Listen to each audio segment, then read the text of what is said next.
People might think that conservative gatherings aren't funny. Well, that's ridiculous. First of all, so many of us started our lives on the left and became conservatives. So what happened? We lost our ability to write material. We lost our sense of humor. What happened when... No. It's actually the left that's not funny because they can't take a joke. It doesn't matter what this sign says. You'll still say it's racist. Yeah, and the guy that used to do the Schlitz commercials broke it or something. Anyway, it was a great episode. But, yeah, we thought he was this guy of wisdom because he didn't say anything during the entire investigation. You didn't see an interview with him, nothing. And then he comes out and you're like, oh, no, he's just another one of these idiots like you see in Congress and paraded in front of us to give these interviews. And he's like, all right, here's what it was all about. We didn't find him guilty. We didn't find him not guilty. All right, take it easy. I'm out of here. No questions. I quit. Right. It's like, the first question, isn't that your job? Yeah. And people don't seem to understand what a prosecutor's job is, especially during an investigation like this. It's not a trial. He is just getting information so the prosecution can present a case. There's no rebuttal from a defense attorney or rebutting any of this evidence that he has. So in all of that, in all those 2 years, he couldn't find anything. He didn't find anything. But yesterday, he had to pump out a little bit of crap in his speech about Trump and the fact that he wasn't exonerated, which means nothing in our legal system. Right. But to try to tell liberals what the legal system is about is a whole other thing. Well, because Trump sent out a tweet. Yeah. Yeah, they don't even understand the most basic of rights that we have in this country. Right. Never mind understanding prosecutorial ethics and rules, whatever you're supposed to do. So, and then my favorite part of this whole thing is watching the clowns, the candidates for the Democratic nomination that are saying, well, it's clear as day that he was saying that Congress now needs to pick up the ball and immediately start impeachment proceedings. Right. Nothing was clear, by the way. No, nothing at all. The entire investigation has ever been clear. And don't you think they have a motive that they want Trump removed because they cannot possibly beat him? It's like every NFL team wanting to impeach the Patriots at the beginning of the season.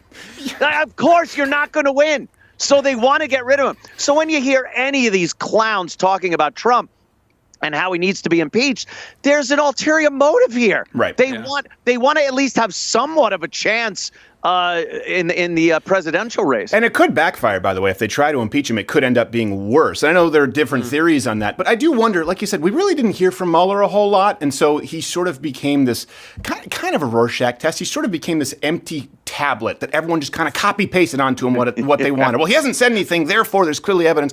And like you said, when he came out, it wasn't clear, but $30-something million later, how many subpoenas, hundreds of subpoenas and witnesses, do you think he didn't say anything during that time because he was just at his desk going, oh, shit. That's what I feel like. And then he's like, I have a press conference to do. I don't have anything. It's like you wake up, you haven't studied for the test, and it's the day of. And if you go over 2 years with an investigation and you put out this report that is supposedly concise and has everything in it that they got as far as evidence and interviews and testimony, everything, why would he have to give the Democrats this little, hey, by the way, guys, I really mean impeach him? Right. Like nothing is in the report that says this guy should be impeached. There's nothing in there that says he committed any crimes. Right. Oh, but it doesn't say he didn't. Oh, geez. Right. Again, our legal system doesn't run that way. Your sole job was to determine whether he committed crimes, Mueller, and then pass it along to someone who would be a prosecutor. He's like, I'll punt to Congress. Wink, wink. What is happening?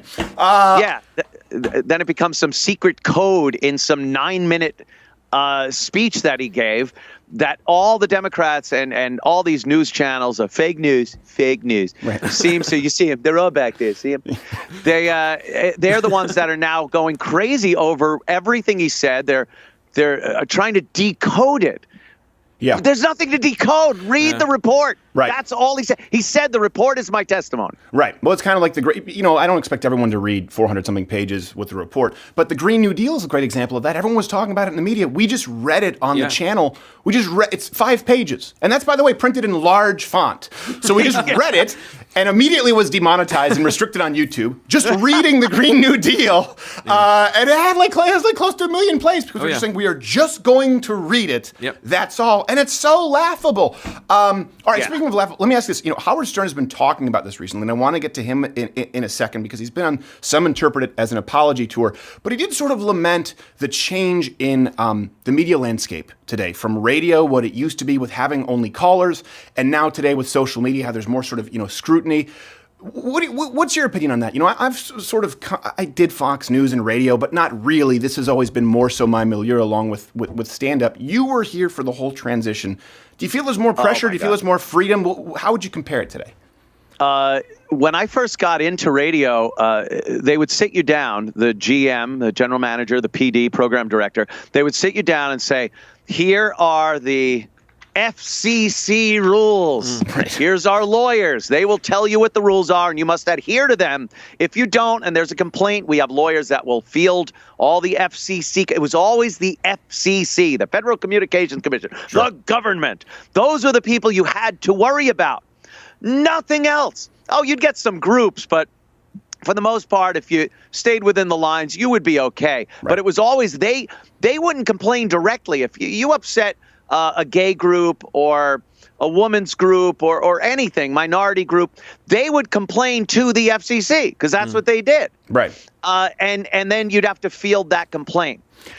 They were the monster. Now it's everybody. Everyone is now the FCC and can levy a fine on you, if I may use the word fine. Well, you can actually. Pantelis knows Justin Trudeau wants to do that on Twitter. He wants the rest of the world to follow Canada's hate speech guidelines. Right. Yeah. Well, Which Canada's pretty nuts with that whole thing. Yeah, we sucks. think that border, you leave your First Amendment behind when you cross that border going north. They're proud of it.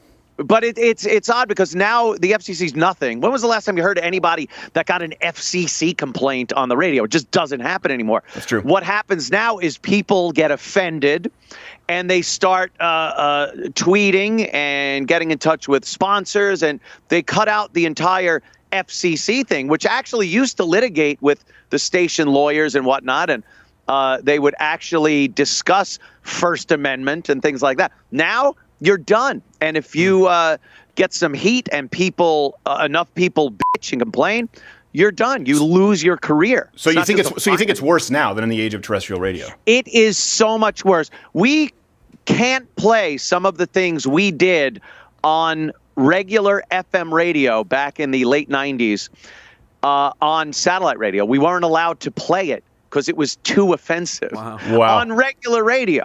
The last time I got in trouble with the FCC, it wasn't really the FCC, but this was terrestrially syndicated when it was a podcast to, I don't know, like 20-something stations. Not many. And we were putting on the podcast fake tornado warnings, but we'd have like Lena Dunham warnings and Velociraptor warnings. So it was just like fake sketches because we had to fill commercial breaks on podcasts. We were sort of bridging this gap.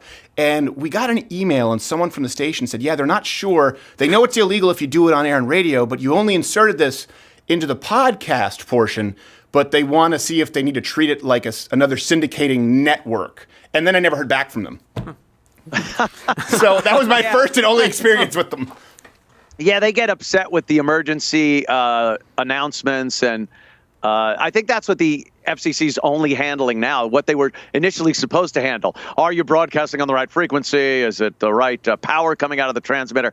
Because they don't care about content anymore. And I think that has to do with traditional terrestrial radio stations don't put jocks on anymore that do anything that could get them in trouble. Right. They're so petrified of personality-driven radio now that they just say, shut up, read the liners, play the music, and that's it. Yeah, so you're not garbage. getting that kind of controversial radio anymore. I auditioned once for a national morning radio show. This wasn't that long ago. It was in Ben Shapiro's old house, actually, in his apartment. And they said, we don't want you to inject any personality, just read the news briefing.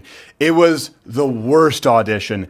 ever. I was so bad. I walked out and I just remember my head was low. I said, I didn't get it. And Ben, I'm quite certain that I embarrassed you for putting me up. I'm so sorry. You didn't get it, but Ryan Seacrest did. Yes, so. Ryan Seacrest did. Look at that. We do have to get going. Let me ask you this, because this is some controversy. I'd like to have you back to talk about it. Howard Stern, his newest book is out.